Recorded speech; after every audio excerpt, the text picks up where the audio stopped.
Hello, kids! You are watching an interactive story app by BH Media. The cat is a beautiful animal, isn't it?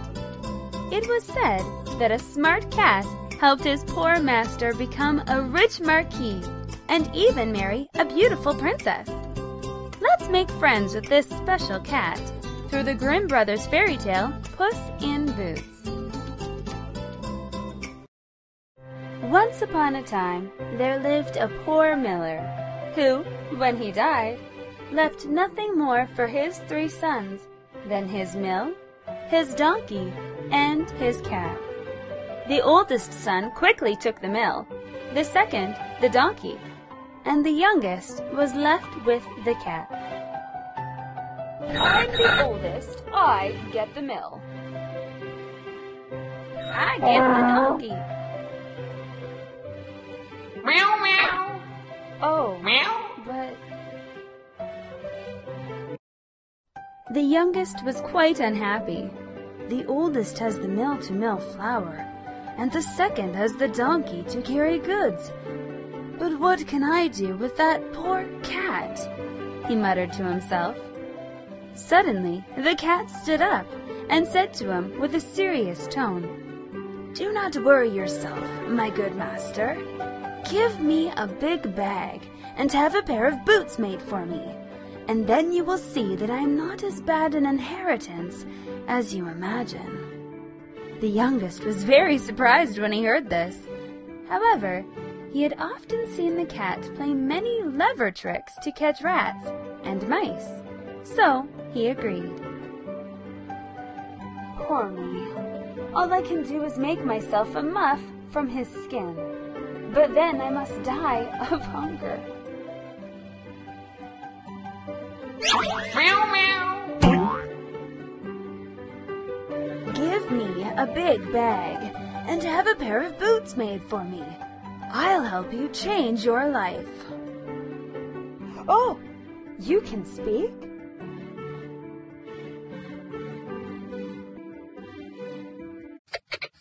When the pair of boots was made, the cat booted himself. He then put barley into his bag and threw it over his shoulder. He stepped out on 2 legs and headed to the forest. The cat went to the dense forest where there was a great many rabbits.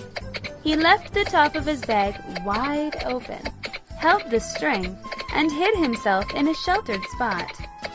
After a while, young rabbits started coming near the bag and eating the barley. Some foolish rabbits jumped into his bag. The cat immediately drew the string and caught all of them.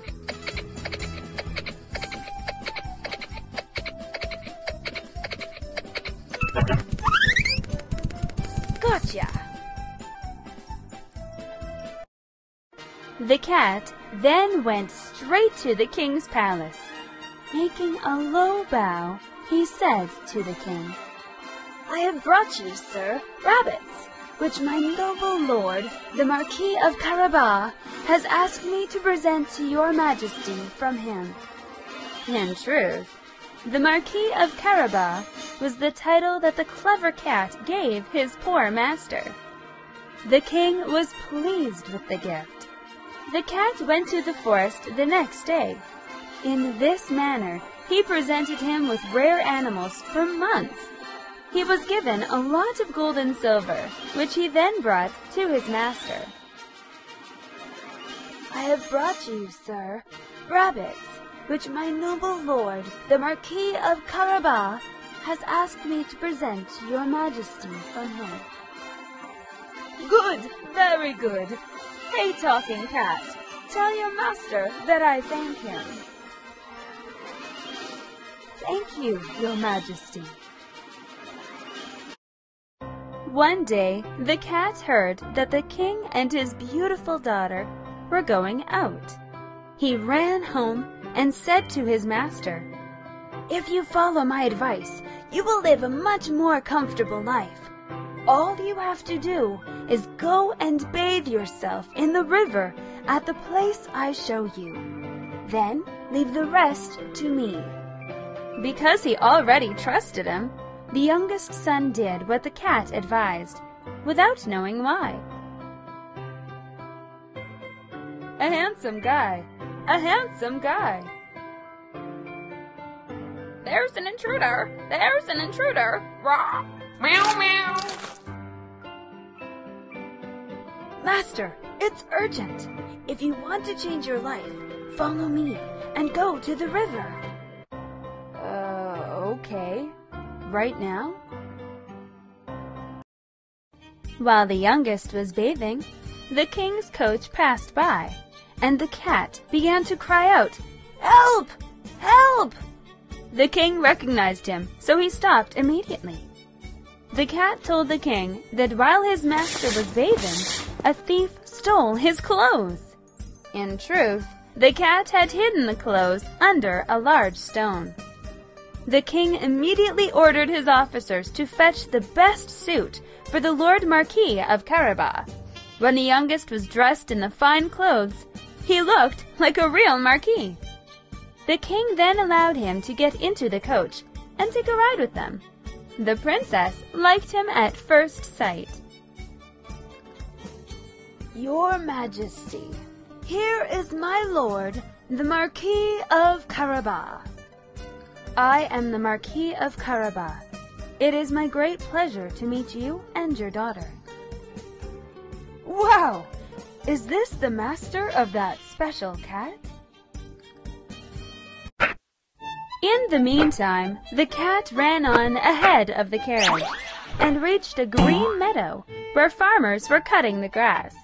He said to them, "My good fellows, if you do not tell the king that the meadow you are mowing belongs to my lord Marquis of Carabas, you will be punished." Frightened by his strange and impressive appearance, when the king drove by and asked them who owned the meadow, the farmers answered all together, just as the cat had ordered them. "My good fellows, if you do not tell the king that the meadow you are mowing belongs to my lord Marquis of Carabas, you will be punished."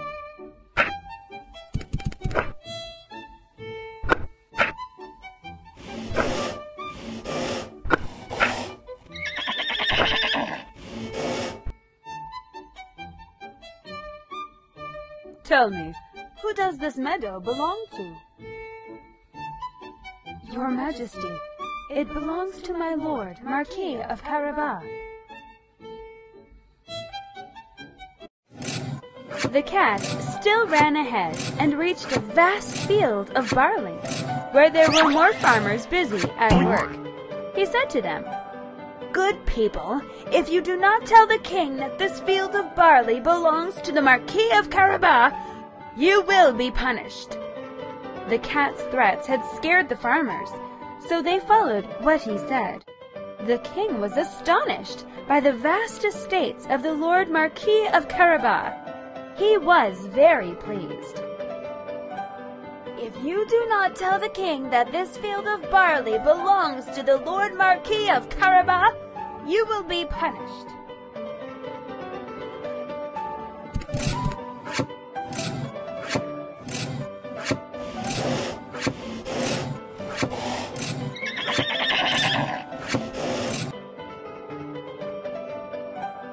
Who does this field of barley belong to? It belongs to the Lord Marquis of Carabas, Your Majesty. The cat came at last to a huge castle, the lord of which was a wicked ogre with a lot of magic. He owned the vast meadow and barley field the cat had just passed by. The cat paid his respects to him and said in a serious voice, "I have been told that you can change yourself into any animal you want.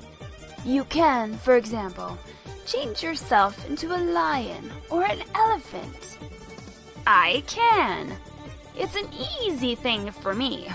Watch this," said the ogre very quickly, and he instantly changed into a lion.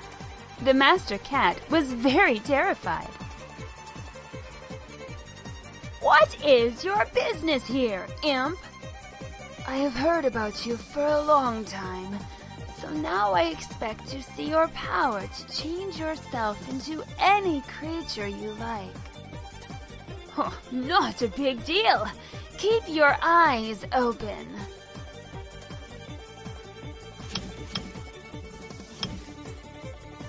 That's amazing. Do you know how wonderful I am? That's amazing. After a while, the ogre returned to his natural form. The cat reassured himself and said to the ogre, "Awesome, but I wonder if you have the power to change yourself into a little animal, like a mouse. That must be impossible." "Impossible? Oh, as easy as pie. You will see," cried the ogre. And in a moment he changed himself into a mouse and began to run about the floor. Immediately the cat fell upon him and ate him up. So the wicked ogre was gone. Great, but I can't believe that you can change yourself into the smallest of animals. For example, a rat or a mouse. That's quite impossible. Impossible? That's very easy. You will see.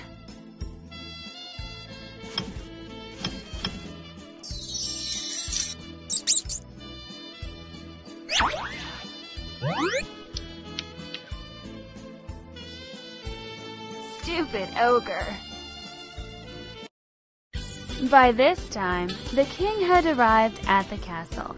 The cat ran to the gate and said, "Welcome, your majesty, to the castle of the Marquis of Carabas."